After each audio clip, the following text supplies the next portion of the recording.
Hello, this is John with Rocky Mountain Bee Supply, and this is our new Petal Feeder Float. So it's a pretty simple design, but there are a few little things to know about it.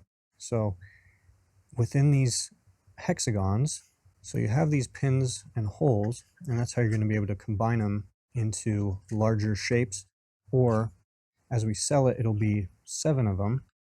And so if you want just singular ones or just 3 of them together, you can do that as well. So you can combine them like so, and there is a little bit of differences in the way that you can set them up to actually float. So you can either just gently rest it onto the water, in which case the tension of the holes in the water should kind of give these bubbles that bulge outwards. Over time, or if you are to press it downwards, it'll rise back up, but you're going to have these shallow pools. Bees should still not drown in this amount of water, so they should be able to drink it just fine. But if you are worried about that sort of thing, you can simply flip it over, and on the flat face, it will be completely dry on the top surface there, and they can still drink through those little holes. So it shouldn't be a whole lot of drowning, and the inner lip right here is textured to assist with them getting out of there, so it's not a sheer 90-degree angle that they would struggle to climb out of. So you can do these as individual ones or as 7 combined together. It is sized for a standard 5-gallon bucket. Even the ones that taper downwards a little bit, it should still have enough clearance that it can fit.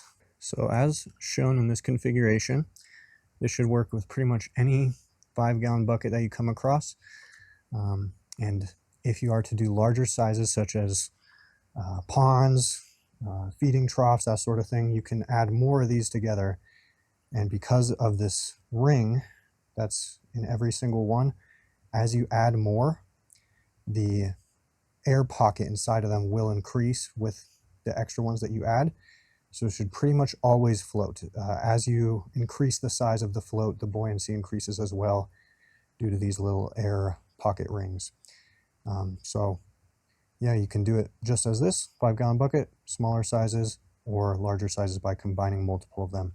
Another thing is that the Petal Feeder Float, the plastic that's made out of, is water resistant with multiple layers. So you should not have any kind of ingress into the air pockets, and it is high temperature rated, so in direct sunlight there should be no issues of warping or degradation of the plastics over long periods of time where it's just out there in the elements, out there in the weather. So yeah, should be no issues with long-term exposure to water or sunlight, UV rays, that sort of stuff. That's the new Petal Feeder Float, and yeah, we'll be having these very soon.